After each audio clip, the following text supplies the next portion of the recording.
Keep going. Go ahead. Right. Well, good evening, everybody, and welcome Give me to a second. show.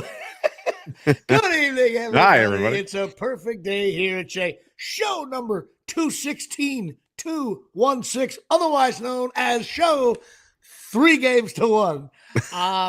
This is show number 216, and of course, I got to run something by you. So I got Whitey Ford, all-time Yankee. Sure. Frank Gifford, Giants. Norm Snead, who was our electric football number 16. My brother just drove off the road. That's great. We've got an aging Vinny Testaverde. Then we got Ryan Leaf on the Cowboys. Not sure Don't do that. Then you got veteran George Blanda. And then your friend and mine, Joe Montana. So I got to ask you, think about this. The big 3 sports, right? Baseball, football, and baseball and football, really. Whitey Ford, Frank Gifford, and Joe Montana. Like, does any other number have that big of names? Think about that for a second. Like, number 12 is big in football, obviously, but who's number 12 in baseball? Like Jim Spencer? Like, in other words, would you say Whitey, are they a big, they're iconic names when you say that? So you're saying 16 has the most widespread? Like, I don't know, Frank Gifford is the guy. Wasn't Doc Gooden 16 too? And I didn't even think about Gooden. I didn't see his name though on a thing. Maybe I'm wrong. I could be wrong. I think he was 16. So if it's Gooden, that's even more. Gooden, Ford, Frank Gifford, and Steve Pallor. I know. I saw the Pallor name. I didn't put that in. That's funny, Tyson. No, but like, you know what I mean? Those are major. I'm talking about names that like your mom knows. Oh yeah, Frank Gifford, that kind of thing. Right. We got to see if there's, as we move forward, if there's any other. I'm sure there is. We're being stupid, but. The number for me, the 4. Number 4 is. Oh, that's just Garrick, though. Who else? In football, you have like Favre and Dak Prescott. Did you just compare Lou Gehrig? See, this is why. See, now I should stop the show right here, okay? But I won't. I should. If we were making millions of dollars, you would be like, I gotta fire Dave Sturgeon because he just compared Lou Gehrig, who died of his own disease. Okay, he was so popular they named a disease after him. To Dak Prescott. Who, it could be traded any moment to the Dallas Mavericks. Yeah. They need a quarterback. More on those. More on that later. Scumbags. So anyway, also my daughter Natalie is 16. Okay. And even more importantly, also important, I was 16 years old when the Giants finally made the playoffs in 1981 with Lawrence Taylor. So LT was drafted when I was 16. That's also exciting. So that's it. Show number 216. Of course, your friend and mine, baseball card day here at the stadium. And it is Stan Javier. Okay. Okay, now this guy, I thought this guy played 8 games. It's classic Jimmy Palumbo ignorant. He actually played 17 years in the Pigs. 17? He was switch hitter. Paul Molitor? Okay, played 3. Here comes the Poland Springs. He played 3 outfield positions, all right? Batted .269, only 57 home runs, 500 RBIs. Clubhouse guy. 246 stolen bases, so he did that well. He had 5,000 at-bats, played in 1,700 games. Yankees, Oakland, Dodgers, Philly, Angels, Oakland again, Giants, Houston, and Seattle, 8 teams. So journeyman. Best year was 1990. He batted .304, played all year. And 94 with Oakland, he batted .272 with 10 ding-dongs. He was traded to the Yankees with Bobby Meacham. Then Diddy just drove off the road right there. Yeah, definitely. And also, this is my favorite. This is how you know, whenever you're involved in a trade and it says "N cash," Catch considerations, like if podcasts have trades, like I would get traded to a plus cash. Late day 3 pick plus cash considerations. Yeah, I think cash is worse than player to be named later. Isn't that awful? It's like everybody has so much money. They're like, listen, we'll kick you $100. And just shut up. Whenever I read it in the paper, it's never like. And like $11 million. It's always like $90,000. Like that's like beer sales. They're covering the taxes and the flight. It's so bad. I'm gonna find out more about that, the cash thing. That's my new. I'm gonna research that a little bit. That's just, these guys got an $8 million player who's getting 90,000. The team's getting $90,000 as part of the trade. Little kick. He also got traded to Oakland with Eric Plunk for Ricky Henderson. plus Oh, cash. That was a big trade for another him. cash. Okay. But again, this is why I do this segment. His father played with Stan Musial, and he was named after Stan Musial, which Wikipedia is the greatest website in the history of mankind. And he also, for you Cowboy fans out there, he replaced Deion Sanders in the center field, and Deion, I guess, decided to go back to football. Here's another one. Classic unnecessary stat that Dave Sturcio, you know what, this is something your son Miles has got to know. When you're reading a book to him tonight, say, you know what, Miles? Did you know who hit the first interleague home run? Shut up. Stan Javier. I mean, can you imagine that is relative. Like that's cool. You know what I mean? Like 1997. Now they're playing interleague games like it's nobody's business. I want to know how many on the dais at these bad events. And here's Stan Javier, who of course hit the first interleague home run. I love it. So he also, you might remember this, robbed Alphonse Soriano with Seattle of a home run. You remember that catch? Don't ask me. I didn't know it was Alfonso Soriano. Yeah, he. How fucking long is this guy playing for? He played from 1932 to 2008. Soriano's in the 2000s. Yeah, he batted 253 in the postseason. Oh, his first year was 1984 with the Yankees, and he played until 2001. And that's it. So my guy Stan Javier, and he's now part of the Major League Baseball Players Association, so he's still in baseball. Stand-up guy. But his dad played as well. His dad was good. He won a couple championships with the Cardinals. Anyway, so of course, Patreon, we are holding at 51. We're not mired at all. We're doing very well at 51. We need a Pepper Johnson. After getting no, we need a Ken Norton Jr. We got a Ken Norton Jr. All right, so you know what's so funny? My brother was at his mother-in-law's house, and for whatever reason, he had a lot of old pictures at that house because he used to live there with his wife before they bought their house. And he sent me a bunch of pictures. And I don't know if you remember these things. Natalie's too young to even appreciate, but remember the plastic lockers that you used to be able to put up for kids?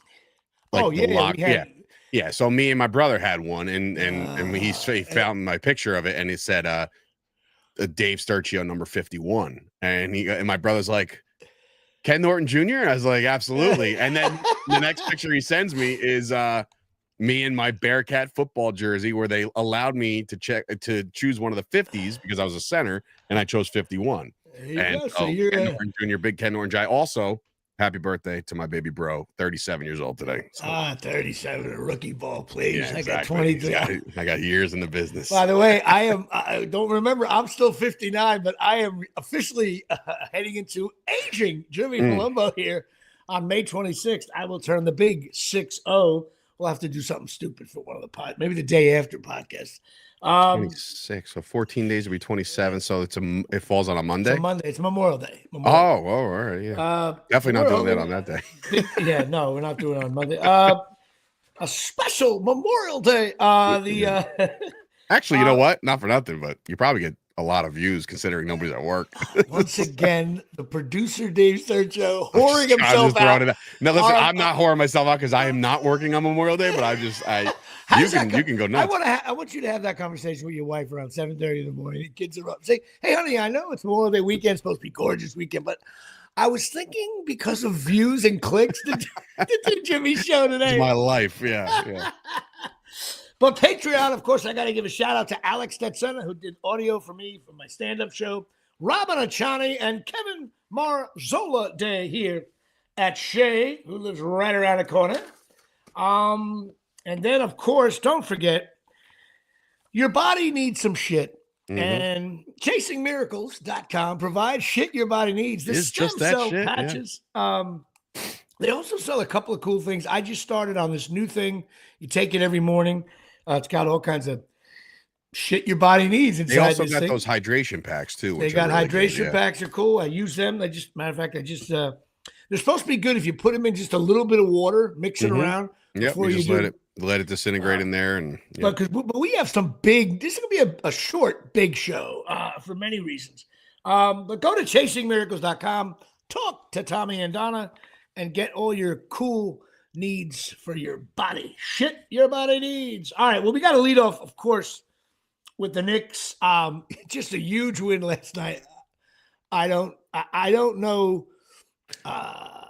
I watch the games. I feel like I'm streaming a show. That's what it's like to me. Like, oh, it's a show on Netflix called The Knicks. And it's like, oh, that's a plot point.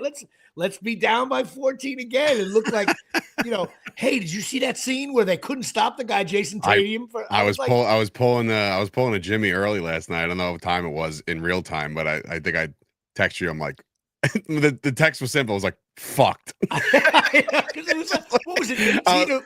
No, we were down by like 11 or something. I was like, this is gonna get out of hand quick. And I was like, you're waiting for this catastrophic collapse. And for anybody questioning the Knicks' toughness, man, I mean, this is now 4 straight game. Well, not so much the game 3, but 3 straight wins that they have in the series that they've come back from just unbelievable deficits. And I really think, you know what? I hate to say this. I really think the whole Villanova thing, as much as I can't stand Villanova basketball because they're always good, but I really think there's something to that. In other words, if it's like you've been playing with guys for 8 years in college and roommates drinking, probably hooking up, getting laid, smoking weed, whatever they were doing, right? And then you're in the NBA, there's just a different bond there. I know, like if I was on a major league team with my shore house guys, we would not lose a series. we would be down 0-2 for sure. They'd be like, come on. I think there's really, I'm not talking about basketball either. I'm not talking about bounce passes to the hole and stuff like that. I'm talking about, It's just guys. I think guys know how to rattle guys. Their makeup. Yeah, their makeup this year, obviously, you can't say enough about Brunson. The dude is just all-world superstar. And I know you and a couple other of my friends and colleagues have given some shit about Karl Anthony Towns, not knowing he didn't go to Villanova, but, just how he's slow and soft and this, that, and that. But again, man, he came up in some big moments last night. He played well last night. And even like your favorite player on the team, Mikal Bridges. I know you've said that, this guy stinks. This guy stinks. Bro, he is absolutely showing out this entire series. But Karl Towns last night, again, listen, his stats line. I mean, he had 20. Stat line was 20. I think he went 20. 11 rebounds. But, 11. All right. I thought he had more rebounds than that. The thing is, it's just there's definitely part of the game where you just don't hear.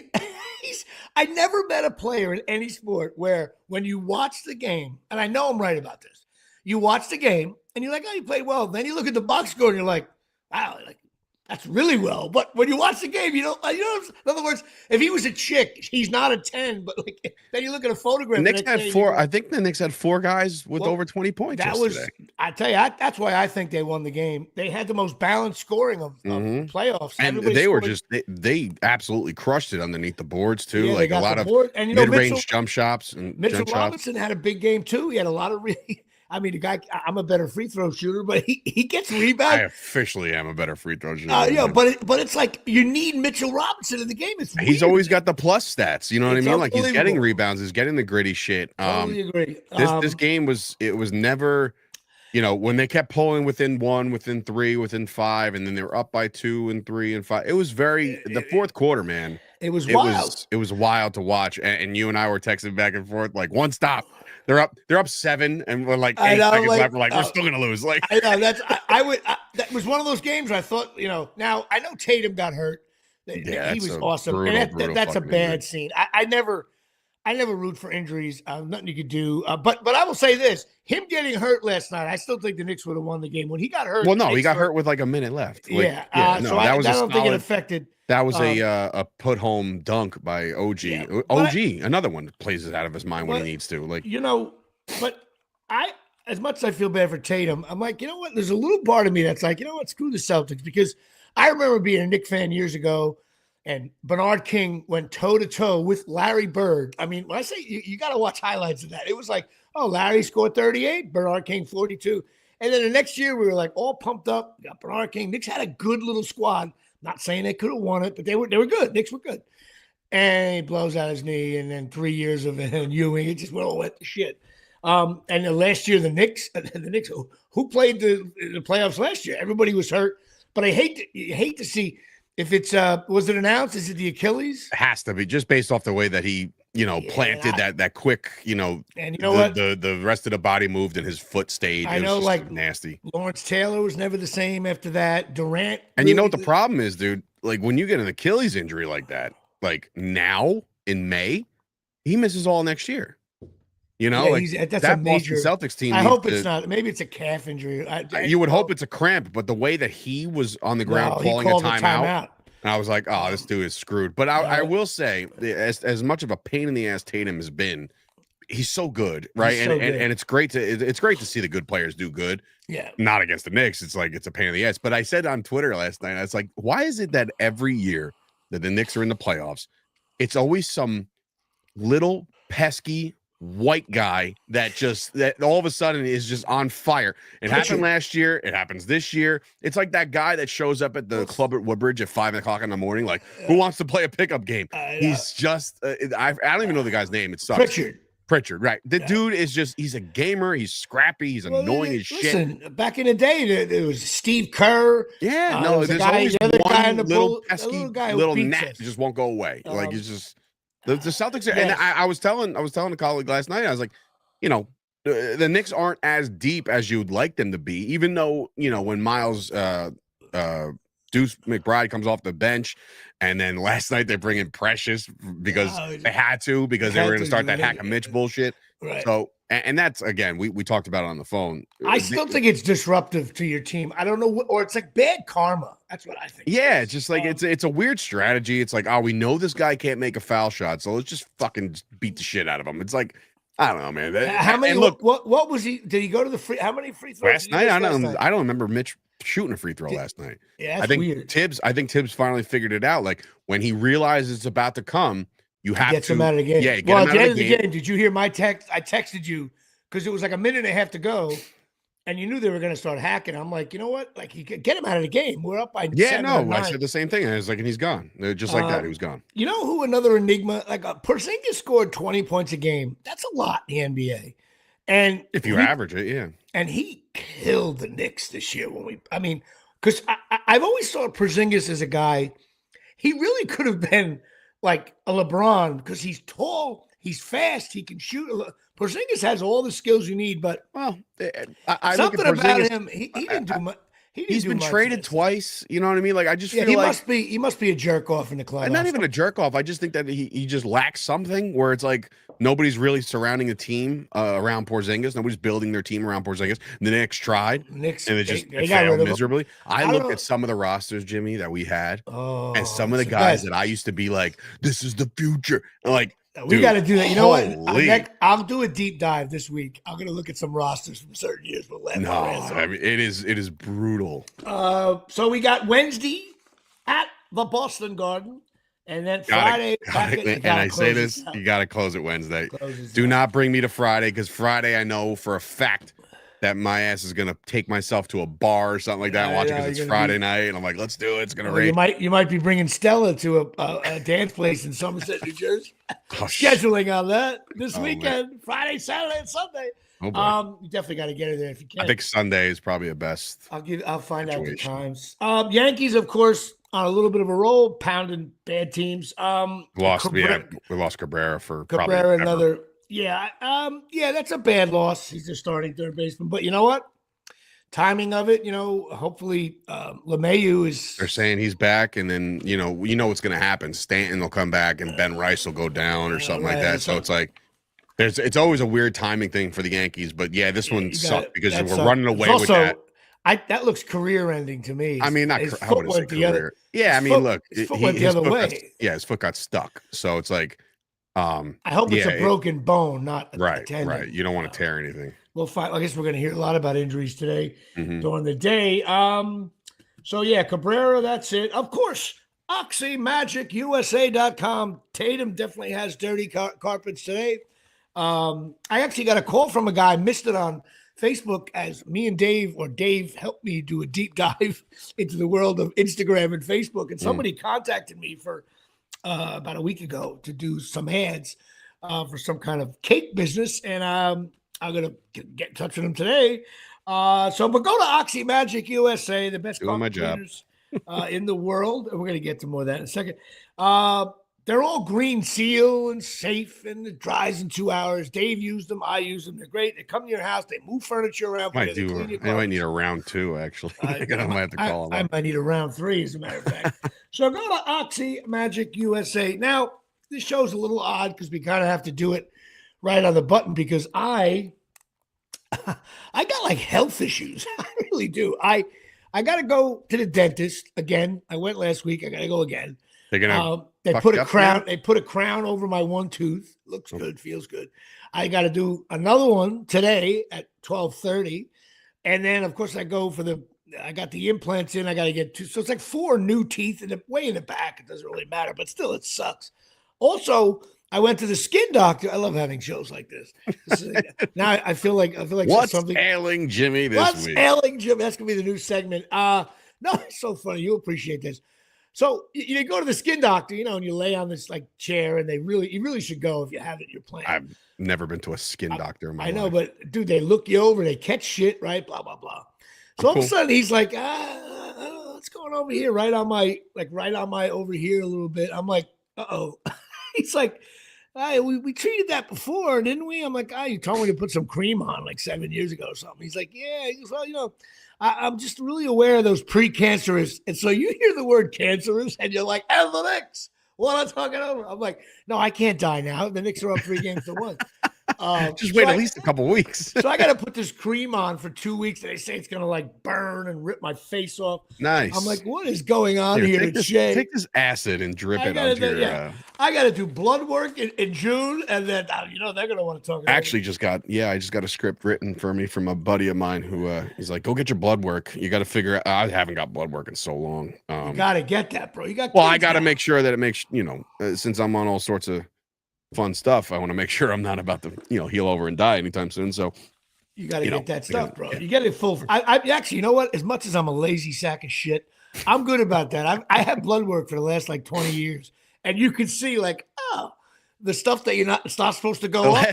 The last time I went and got blood work, and then all the results came back, and the doctor was like, "Hey, you good to go?" And I was like, "What?" It's like, wait a minute. You never feel like it's good to go.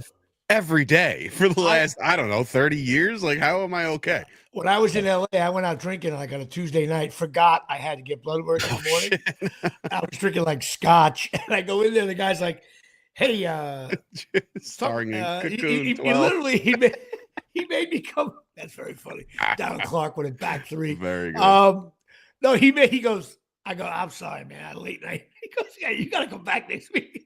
And it was normal. That's how I would preface some of my times where I get, I got high blood pressure, so I take medication for that. And every time they do blood work, I always tell them like, hey, just so you know, last night's dinner was a little hefty, like just trying to give them the heads up. Like, you're about to find some shit, and it's not normal because I may have ate a mozzarella stick or 2. One time my doctor's like, all right, little come to Jesus moment here. He was like, now this is, I'm always on the classic Jimmy Palumbo. I'm never over the amount, but like we escaped with a 28-27 victory with a 51-yarder to win it. We certainly didn't. I never dominate the blood work. No. Yeah, a lot of 7. That's what keeps them in business, though. They're like, your triglycerides are about half a point shy of the mark, so we want to make sure we monitor that by putting you on this green diet. I know. And it's called the CBC panel, so it's always like, here we are live at the CBC Invitational. Jimmy Palumbo with triglycerides for 3. And some of those things, albumin for 4. Anyway, so anyway, that's it. Also, I kept it under the radar. I sent you some videos. Saturday was a big day here, Jay. I finally ran the 5K. Mm-hmm. Okay. Now, I did not get it done under 31 minutes. First of all, I get there. It was 31 degrees in the morning. I knew if I wore sweatpants, it would be like waterlogged. Here we go with the excuses. Right? Oh my God. I get there. There's 1 million people at the start. Then the guy announces, those of you who are, really on running clubs and really runners, move up to the front. And those of you, I was so far in the back, I was in a different town. I was like, so you don't even hear the gunshot to start it. Like, you just hear it just like, you have the bib. Yeah, you're like, so I'm like, all right. And it was one of those mornings where, like, I don't know if you have any pollen issues, but I do a little bit. I was like, I started breathing. I was having trouble breathing, standing around talking to a buddy of mine. I'm like, hey, it was like thick because it was like windy. I was like, Dude, so, there's some mornings where my eyes are just like shut. Same thing. It was 7:30 in the morning. I was cold. And so I took off, right? So far back, he was in his car. No, I literally, I'm telling you, I was like, it was way for back. a 40-point game here. So we take off. A guy started off behind me, like, or even with me. With his walker? Dude. But he must have not heard that better runners go front. Dude. All right. Why, because he just blazes by you? Blaze. He took off like, I almost felt like, whoa, easy. Like, dude, it was like, he jumped. I saw him, like, he had like an orange hat on. Yeah. And I was like, he just ran a 200-yard dash. And I'm just like, okay, I got the pollen here. And there's a hill, like 200 yards in, there's a hill, like a decent hill too. And I was like, and I see it coming. I'm like, ooh, I don't have a plan for this. He doesn't have a timeout or a foul to give. I felt my legs like, boom. But you know those Jurassic Park scenes where they hear that? That's how I felt. Where the water like trickles a little bit. So all of a sudden, I see this guy with a beard, this fat, short fuck, goes ripping by me about half a mile in, right? And I'm like, I see him go by, and he was overweight, and I'm like, I cannot lose to that guy. There's no way. So he was like 50 yards ahead. And I'm like, gut check. Right. So I'm like, okay, that's my guy. I'm going to keep an eye on him. So next thing you know, he started to walk, right? So I'm like, I got him. So I went ahead of him. And I thought, first of all, I was like, I got to finish. I'm worried about my heart rate. I'm checking my iWatch and everything, Apple Watch. I'm jogging. I'm thinking, I got that guy beat by a mile. I was running way past him. About 30 seconds later, this fat fuck comes ripping by me again. I'm like, and I was like, no. So me and him had a battle of the network stars there until. And the battle's only with you. Like he doesn't give a rat's ass about you, but you internally are battling. Internally, it was like, yes, I was ready to take his legs out. You know, it was Nancy Kerrigan day. So next thing you know, I was with like a mile ago. I was like, Sully, I got to put this down in the Hudson. There was no engine. It was just nothing going on. And all of a sudden, I see this woman that I kind of caught up to. She's got a carriage with a baby in it. Of course she does. I'm like, I can't lose to a woman pushing a carriage. And she goes, oh no, I'm actually a runner, but I just had the baby. So I'm like, yeah, but you're not breathing heavy. I'm like spitting up blood.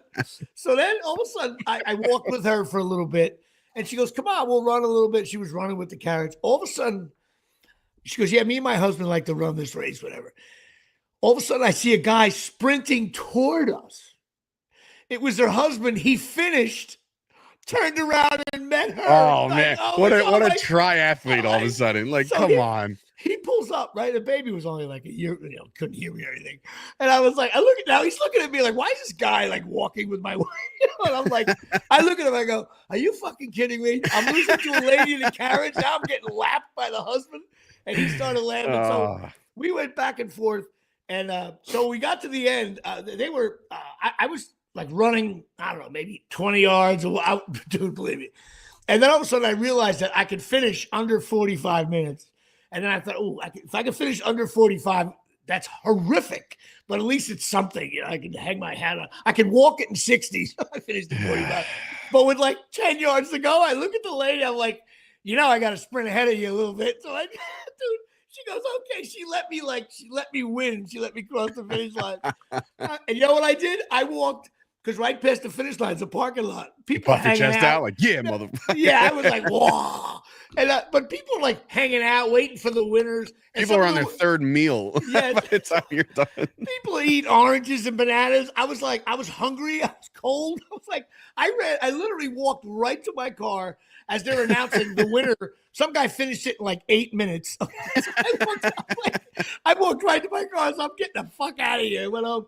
So I got home and I knew, because I got a phone call the night before, I was going to the Knicks game. And I had to catch a noon train. So it was about 10:15. And all I wanted to do was lay on my couch just to like recover and prepare. Like I ran a 5K, but I had to do prep for making sure I catch the train. So I get on the train. I get 2 beers in a little brown paper bag. I look like such a loser. I drink 2 beers. We get in. Me and my nephew, Jimmy Riccardi. It was awesome. We met at by Stout over there, right on 33rd. I don't know if you've been to the Garden in a while. Yeah. And then we went to another bar, Tracks, right next to the garden. And all of a sudden he's like, all right, we're ready to go in. He goes, let's go in early. I know a secret door that nobody goes in because he goes to Knicks games all the time. And he goes, let's get 2 shots. He orders 2 shots of Patron. Oof. And just as the lady turns, he just looks at me and goes, hey, Uncle Jimmy, these shots are pretty big. And I'm thinking, I can do a shot, 1 shot, right? Dude, this lady turned around, looked to me, 2 bottles of Patron. That's how I was like, ooh. Like, I had a little half a tuna sandwich, and now I'm on my 3rd beer, and now I'm doing a vat of tequila. And boom, it was a 3-sipper. I couldn't even chug it, a fat fuck that I am. And then we walked in, and the seats were just phenomenal. We had awesome seats. But well, guess what? That was your last game. You're not going last anymore. game ever. We were like, shit kicked out of him. I know he paid a lot for him, and he wanted to take his uncle and bust my balls. We'll see if he wants to take his uncle's co-host next time. Yeah, maybe. We were even texting my brother, hey, man, you want to go to a game? Why don't you buy the tickets? The seats were great. There was a guy behind me, right? The garden was shaking in the beginning of the game. Everybody was fired up. And so my nephew turned around and went like, wow, go Knicks to the people behind him, And I tried to do the same. And as I'm yelling, I see like a 6-year-old boy wearing a Celtic shirt. And my brain immediately punch him right in the fucking head. My brain initially went like, oh, what the? Then I see this like nice dad. He looks at me and I was like, I can't mock your kid out. He's adorable. He goes, yeah. He said he was so disarmed. The guy goes, yeah, I grew up in Boston, lived there for 35 years. I live in the city now. It was like, it's something like you go like, okay. Yeah. Well. There was nothing, even during the game, the kid didn't yell at anything stupid. But the game went on, and we knew right away. We're like, the funniest part, though, is the Mitchell Robinson, when he started to miss every free throw. The crowd cheering while he was shooting instead of being quiet. I thought that was hysterical. Yeah, I mean, they were trying to root him on, I guess. And then when he hit one, it was like, Yeah. But you know what sucked? It's how much better the Celtics are than the Knicks. Like, you get down. It was like, oh, fans are so stupid. Oh, no, we always come back. I'm like, it's 28 points now, not 20. It's like, it was garbage time. I said it was, the first 2 games, they did it in the first game, and then the second game they did it again. Because I told Steph, I was like, they're down by like fucking 25. She's like, it's part of the course, isn't it? I was like, not today. Not I was today. like, it don't look like they're not only down this much, but they can't also hit any shots either. Yeah, they can't. And that little prick Pritchard was all just over the place. He looked like, and that because my brain, I'm a terrible fan. I'm like, where did this guy go to school? And why don't we have a guy like that? We did. His name was DiVincenzo. Yeah, I know. But who, by the way, is in the second round of the playoffs. With your friend in mind, Mr. Julius Randle, who's playing out of his mind right now. Yep. I still think the Knicks would have been up 3-1 with Randle. I'm a huge Randle fan now because I really think he got a little screwed. I remember him getting hurt last year, and I remember getting a text from you first. You're like, season's over. I was like, they'll weather the storm. Because him and OG were scoring like 40 points a game. Yeah. Anyway,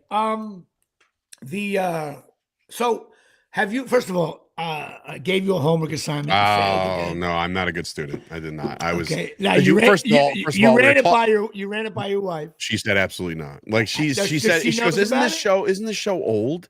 And I said, I think so. But Jimmy said, you got to watch the first episode, get through it, and see what happens. And she's like, no. I was like, all right. Listen. So yeah, you told me last night at 11:30. I was on. Here's fourth the key. cloud. Here's the key to it. Each episode has nothing to do with it's not a binge show. In other words, it's like Law and Order. So it's like The Office or whatever. Like something. Whatever happens in episode 1 has nothing to do with episode 2. Okay. Different cast. It's like Twilight. Really?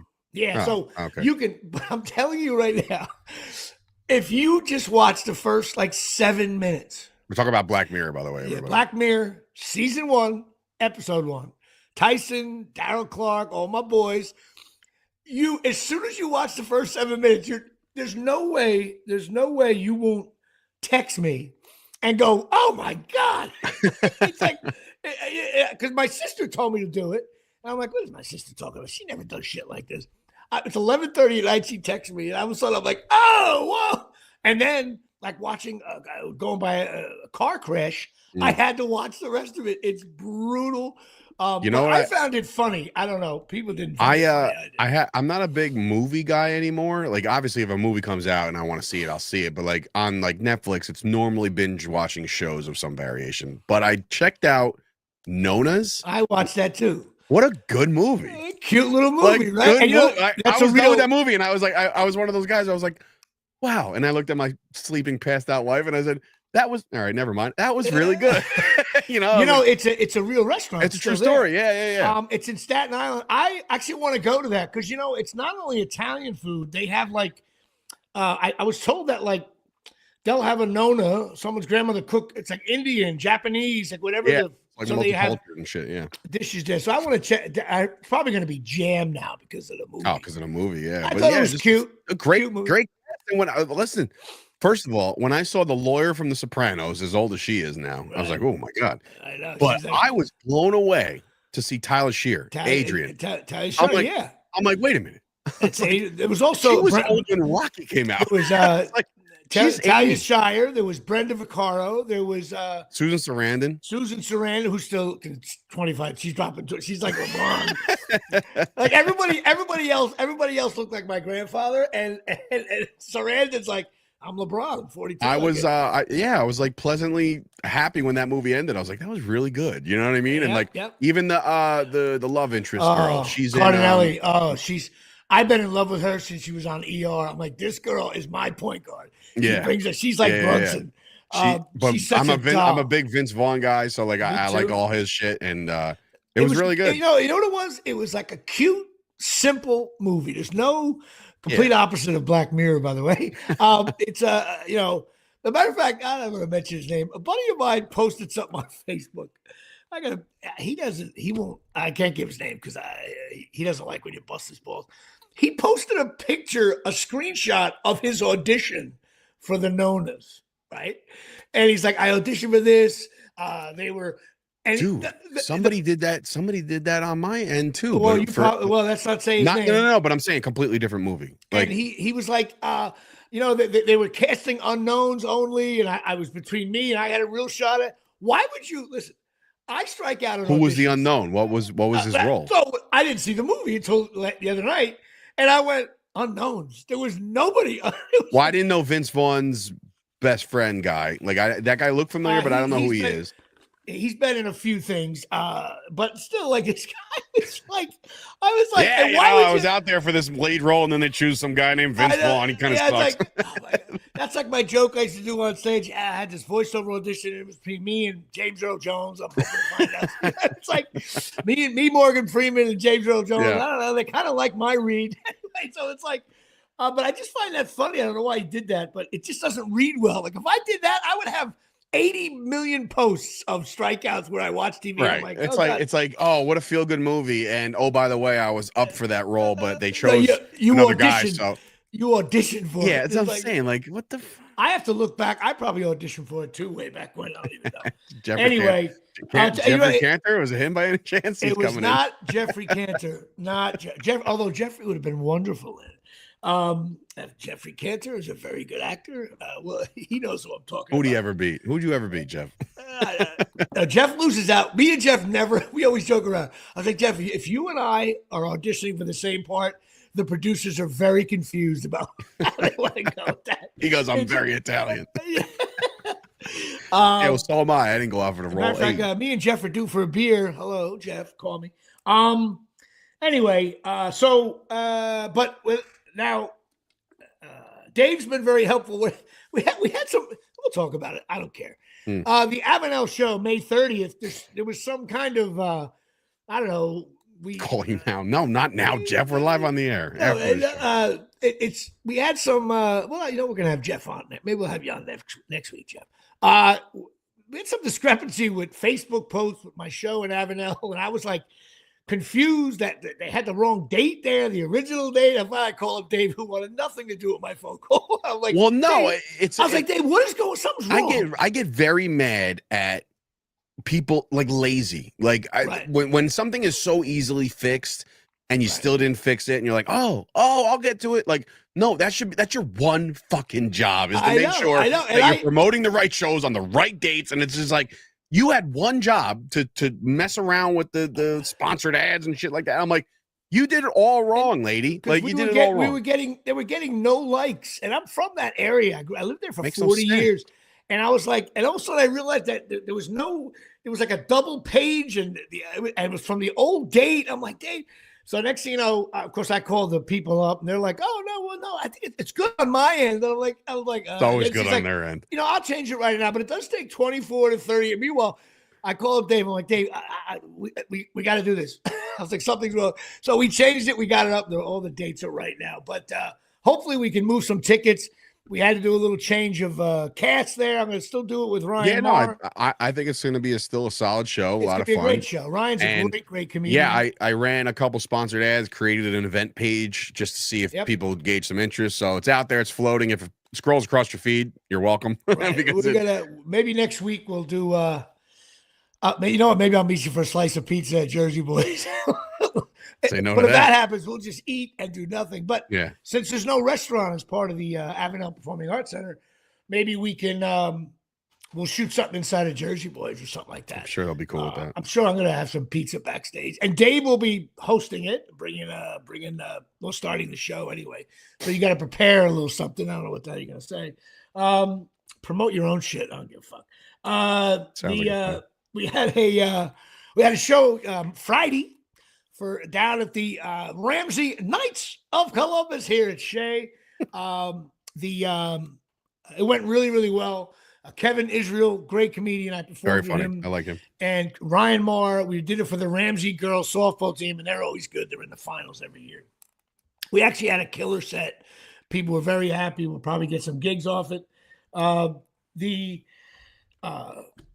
had, in the last 4 days, I have had some huge voiceover auditions, man. And I'm like, they're the kind of auditions where you go like, oh, I doubt I'll get this. I'm probably up against but your party is like, if I hit a bang 3 off the backboard with 6 seconds to go, like this would be like, I'm talking about big products, you know what I mean? Like Pepsi, Wells Fargo, Krispy Kreme, the voice of the donut and shit, Yeah, that makes sense.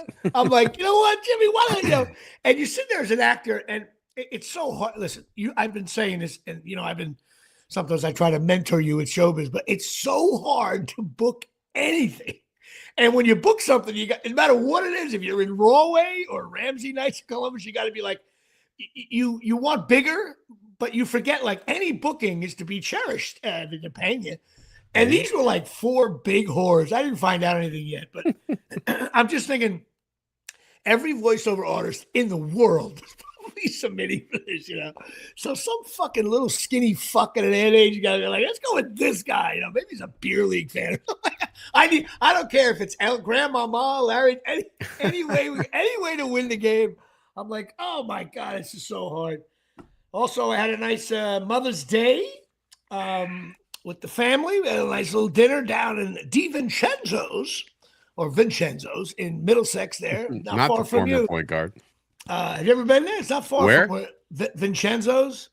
In Middlesex? It's in Middlesex, yeah. Dude, it's down the street from my house. Yeah, it's very good if you ever want to go to a restaurant. No, we went there, and when we closed on our house, that was the first place I took Steph. Yeah, it's a good place. We went there. Good to see my mom. Of course, I got as we're leaving, because my mother lives like 15 minutes the other way, I wanted to head out. She's like, you have to come to the house.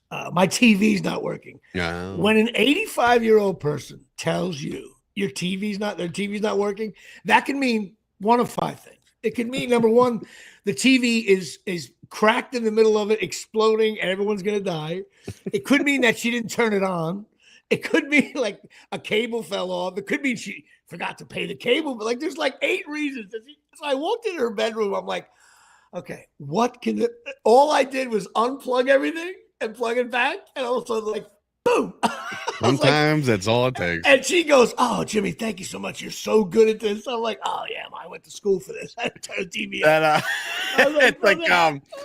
It reminds me of a great comedy, stand-up comedy with Nick Swartzen.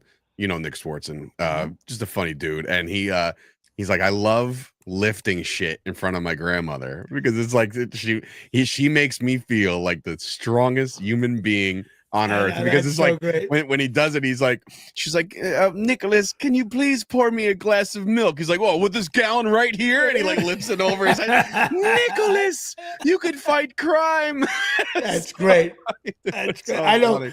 I remember with my daughter's dance stuff. She has the bag. It's really not that heavy. No. She'd be struggling with it like when she was younger. Like, Dad, and I'll lift it up. She'd be like, oh, Dad, you're so strong. You feel like, meanwhile, it's like you would be able to carry it with your pinky. Of course, you milk that shit. But speaking of dance, this weekend from downtown Somerset, New Jersey, at the Ukrainian Center. It sounds like it's a Staples Center. Right. My daughter will be dancing Friday, Saturday, and Sunday. Now, of course, Friday night, the Knicks will be on. So I hope it's on ESPN. Well, maybe they won't be.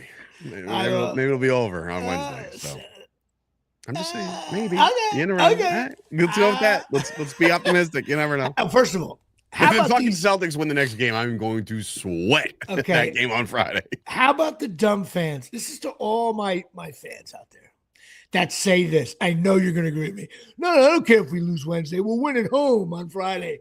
Yeah, please don't give them any reason to breathe, especially if Tatum's out. It's like you can't fuck around now. Like, come on. Yeah, when you root for your team, you don't care if you win in Europe, at home, away. And like I told you on the phone before or prior to us recording, I was listening to the fan on the way home from the gym, and they're talking about possible finals matchups. And I'm like, guys, crazy. What the fuck are we doing? Can we get past Boston first? No, and then we got the Pacers are waiting for us probably at that point. It's like, right. Dude. And how about speaking of Pritchard?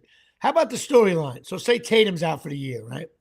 What's going to be the storyline? And with Tatum out, some guy at the end of the bench with 51. Yeah, it'll be the same dude. It would be the same dude who had like 7 threes in the first half last night. Right? Whoever the fuck, I don't forget his name. Yeah, I don't. He was making these fucking faces that you wanted to like punch him in the face. Every time he hit one, he was like, "That's what happens when you leave me open." You know. Yeah. And I understand. Get bent. First of all, if I was Thibodeau, I'd be like, I don't care if you foul out, hit him in the face every time he shoots. Oh my god, one of my best friends hit me up last night about that. He's like, "Can we just send in a goon and just fucking rock somebody hard?" I want to send in Nick Fatiu your father just drove off the road to just blow him. He's been a hockey player for the Rangers. Just blow him out. No, that was Joey Koser. That's way Joey Koser. That's bonus mom Barry's jersey she gave me. She's like, I got a Joey Koser jersey, and I was like, who the fuck is Joey Koser? And then you look him up, and you're like, oh, well, my kind of guy. All right. There you go. Back when that's another topic not discussed. Every NHL team. This is why you can't have this anymore.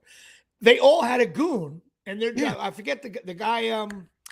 My God, the guy with Wayne Gretzky, played with him for 20 years. His job was if Gretzky got hit hard, there'd be like a timeout in the action. He'd get out of the court. Go kill him.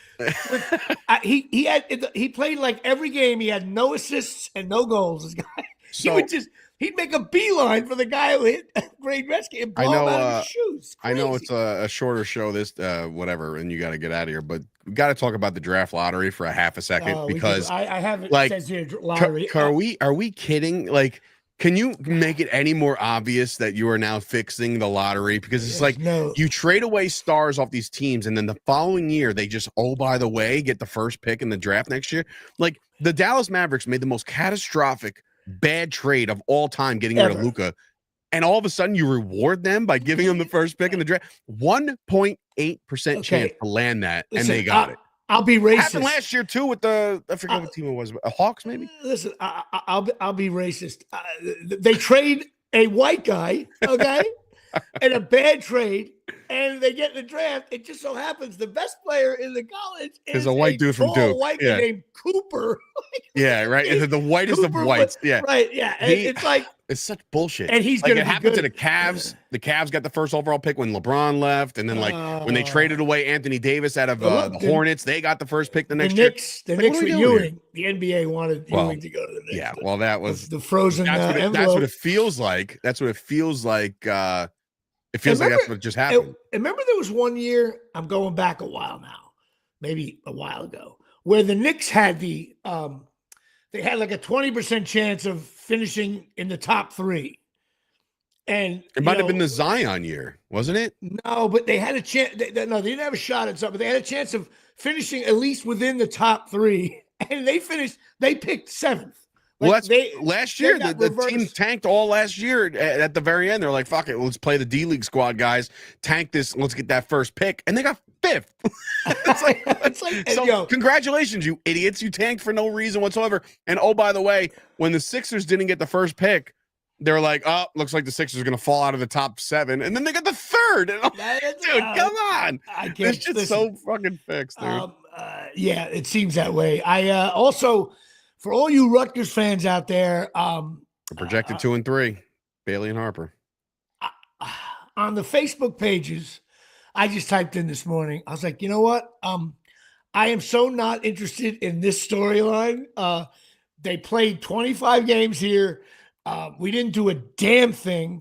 We didn't qualify for any postseason, not the NIT, not the NVLAT tournament. That might have been the most overhyped team I've ever actually covered, or at least talked about. And so why do I got to be super excited about 2 players who I think underachieved at Rutgers? They were there for a cup of coffee. Who cares? And another thing, I've been watching the NBA recently because of the Knickerbockers, and I'm like, these guys think they're going to be on that court? Like, imagine what Pritchard was going to do. Well, one of them's going to go to San Antonio, and another one's going to go to Philadelphia. So, God bless. I will listen. I'm not rooting against them. The kids, I hope they're going to make millions. God bless. But I'm not going to be like, ooh. Please, I'd rather talk about a guy who plays 4 years with Rutgers and then ends up in the D League and playing for the. That's why it's so easy to root for guys like Pacheco. Taken in the 7th round, hard nosed runner. Exactly. Shit like that. Same thing with this last year. Manung guy. Right, you root for him. It's like, all right, cool. The Bears got him. He's going to hopefully make the team. Like, I read more about these 2 guys, and I think, listen, you have to take the money. I get it. But Bailey was such a clear case of should stay another year, but you can't. It's $20 million. You can't do it. Yeah, you're not going to get that in the NIL money on that. I guarantee you, when Bailey's out of the league 3 years from now, he will say, "You know what? I should have stayed another year, but I made a lot of money and I own a big house now." And Jimmy Palumbo Show sucks. I'm not rooting against anybody. I'm really not. No, you never do that. But some again, people overtouted and exposed, and I'm sure they'll find out real quick. But this is how wrong I am. Every preseason mock draft has them in the top 5. Everyone. Last night I was reading it 2-3.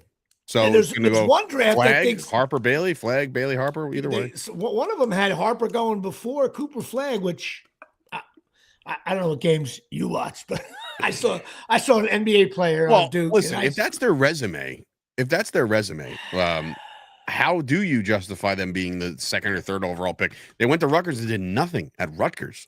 You know what I mean? Like, how do you and that's the problem with me. You know what? They lost to Penn State. That's what I'm saying. But like, what I'm saying is like, I tout a lot of like the lesser than players on the Cowboys. I'm like, this guy's gonna be a stud, and then it turns out to be shit, So it's like, how do you justify this? They're like, oh, watch his college tape. Okay, I'll put on a Rutgers game. And they were the most overhyped team in the country and missed the playoffs and missed the NIT, where you could make the NIT by accident, as my dad would say.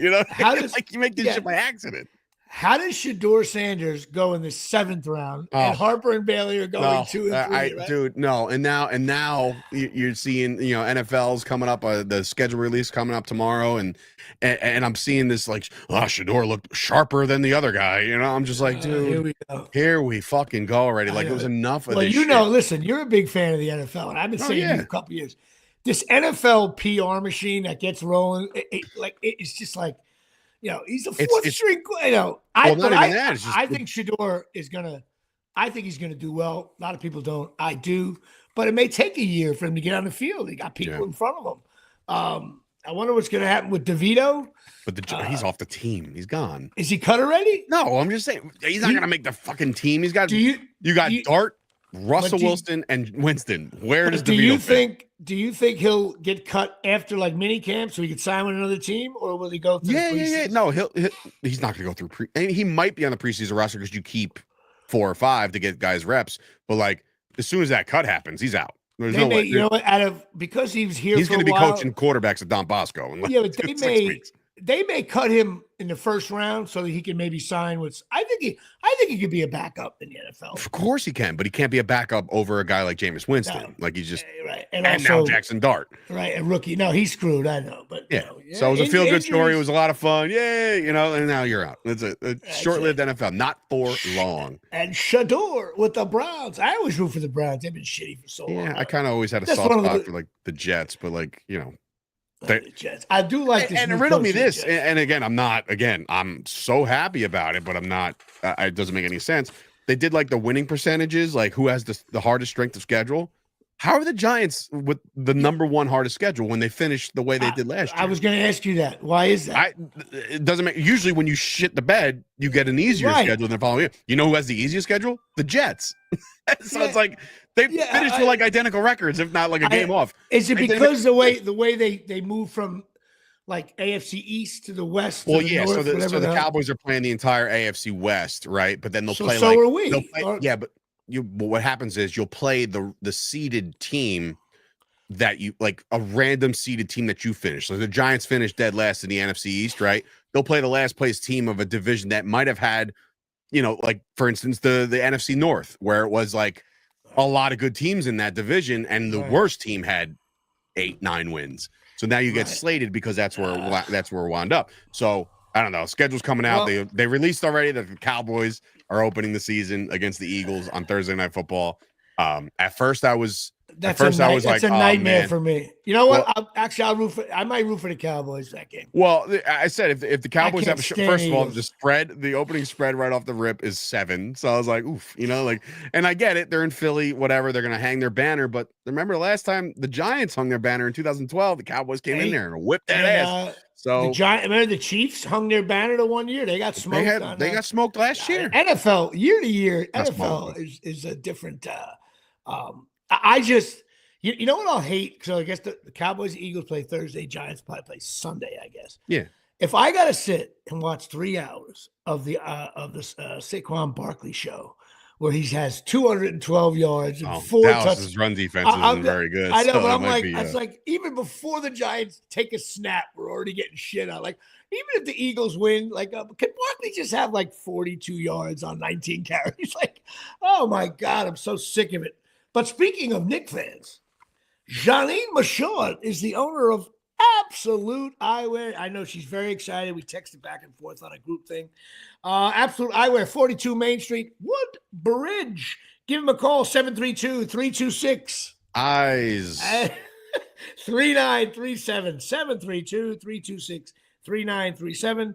They have all kinds of stuff there. They're great to deal with. When you leave there, you don't feel like a jerk off. I always think about like they obviously did that on purpose, right? Like blah blah blah blah blah blah eyes, right?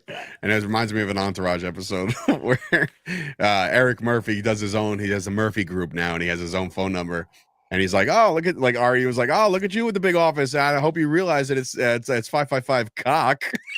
He goes, no, it's not. And he's like, yeah, I'm just messing with you. But can you imagine not knowing and you just like get a random number and it spells out the fucking worst thing possible?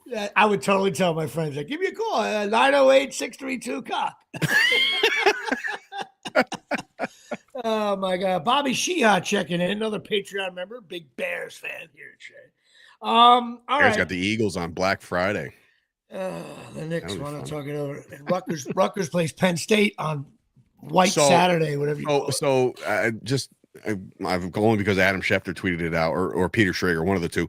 The schedule, they put a double header on December 20th on a Saturday this year. That double header is stacking up against the NCAA quarterfinals of the playoffs. So NFL and NCAA are going head to head on a Saturday in December. But what network? I mean, doesn't matter. I'm just saying, like that's a lot of football to consume in one day. Yeah, it's quarterfinals of the playoffs of NCAA plus week 16 of the NFL where the games are like so pivotal. Do you think it'll be a lot of like a one? Will it be an earlier game? My assumption is that if it's a doubleheader, my assumption it's going to be like a 4 o'clock and a primetime game. You know what I mean? Something to that effect. It's not going to be a 1 o'clock Saturday game. So there might be a 1 o'clock NFL game. Could it be a 1 o'clock NFL, 4 o'clock NFL? I don't know, however they MLB? want to do it, but it's the juggernaut it is football. Yeah, so that's love crazy. Why that you ruin it? Well, by the end the Giants will suck. So that it all depends who's playing too. If it's the Chiefs and you want to watch or something. Mm-hmm. But go to Absolute Eyewear. God bless. Also, Pine Tar Bar and Grill. Tommy, plenty for a quick 3. Go check it out. Pine Tar Bar and Grill in Forked River, 121 South Main Street. It's a great. We got to get down there one of these days. We may go down there for a football game. Maybe a Giant Dallas game or something. Well, I know you watch with your father. A Giant Eagle game. I'll get you to come. There's down. a better chance of me just. No. I forgot. You do that thing with your father. Yeah. No, you know what I'll do? I'll go to that bar for a preseason Cowboy game. That's what about like a Giant Eagle game? So you can come root against Cowboys aren't on. Yeah, sure. Why not? You're talking to the guy who scheduled his wedding on a bye week. To make sure. So bad. Don't worry about it. But when we got to the honeymoon, I was like, "Where's the TV?" Yeah, but the kids' schedules do not have a bye week mild. Daryl, St. Panthers must see TV. Yeah, I tell you what, you got to figure out your quarterback shit. You might want to go fucking woo Aaron Rodgers down there before he signs with Pittsburgh. Is he with Pittsburgh? Is Rodgers not yet? There's like a handshake agreement, but the Saints are in deep shit. Derek Carr was like rehabbing, but then he's like, "Nah, fuck this, I'm done," and he retired. So you have no quarterback. They have like a bunch of rookies, and they should have took Shador. Now it's buyer's remorse. Yep. That's it. All right. Well, listen, that's it. I got to go get my teeth. And I'm a mess. Jimmy Palumbo, I wanted to talk it over. I gotta get my teeth done. I'll see you guys next week. All of a sudden, I'm 59 years old, and I'm like 85 all of a sudden. Oh my god! But I did run the 5K. I did. You didn't run shit. You fucking limped and got done with it. I ran the 5K. That's what Daryl said that earlier. He goes, the funniest line of this whole thing was you saying you ran a 5K. Okay, listen to me. I will start to reduce that 40. First of all, Daryl, where do you see it's going to go from 44 to 41? I'll run these things. It's going to go to 44 to 52. I'm telling you, I'm not doing this shit no more. No, it's going to go down, not going to go up. Yeah, there you go. 5K quick walk, Bob Sheehan. That's perfect. You know what? I don't see you running it. I don't see anybody else running it. Smarter than you, Jimmy. We don't want to do this stupid shit. Like, why put yourself in this situation? Who are you benefiting? It's well known. I'm looking at my Patreon, and all I see is fat fucks. So that's, you know what? Maybe I should call it the Fat Fuck Patreon right there. There it is, done. Except for my brother, he runs marathons, so I can't call him that. Anyway, all right, we'll see you guys next week. Next week.